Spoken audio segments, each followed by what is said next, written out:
आप भी अगर छठ करते हैं, यानी कि आप यूपी या बिहार से हैं और छठ पर्व करते हैं, छठ पूजा मनाते हैं और दिल्ली में रह रहे हैं, संभवतः आप यदि यमुना के आसपास में रह रहे हैं तो आप हो सकता है कि यमुना की तरफ रुख करें पूजा के लिए। मुझे नहीं लगता कि अगर आप में ज़रा सा भी चेतना है, समझ है, तो आप ऐसा करेंगे।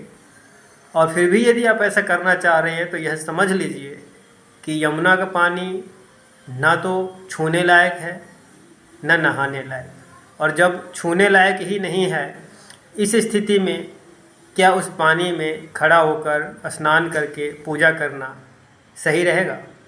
नहीं रहेगा।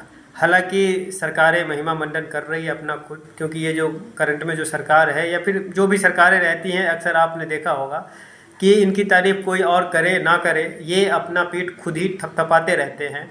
यह सरकार भी बराबर यही करती रही है और केंद्र में तो पिछले 11 साल से यह सरकार खुद ही पीठ थपथपा रही है।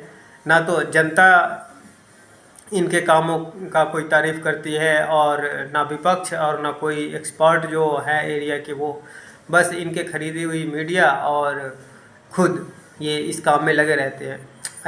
पीठ थपथपाने में, खुद का पीठ थपथपाने। तो आजकल दिल्ली के मुख्यमंत्री रेखा गुप्ता भी यही सेम काम कर रहे हैं, प्रवेश वर्मा भी सेम काम कर रहे हैं। ये आजकल उप मुख्यमंत्री हुआ करते हैं दिल्ली के।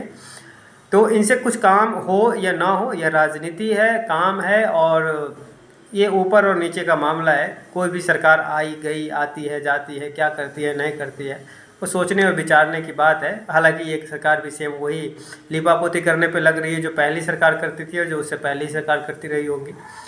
तो वर्तमान में रेखा गुप्ता अभी यमुना पर जाकर और उन्होंने अपनी कुछ एक वीडियो शूट करवाया है और उसमें उन्होंने खूब सारे नाव चलते हुए, जो कि खासकर यमुना के अंदर एक विशेष प्रकार के केमिकल को फैला रहे हैं, जो इससे पहली सरकार भी ये काम किया करते थे।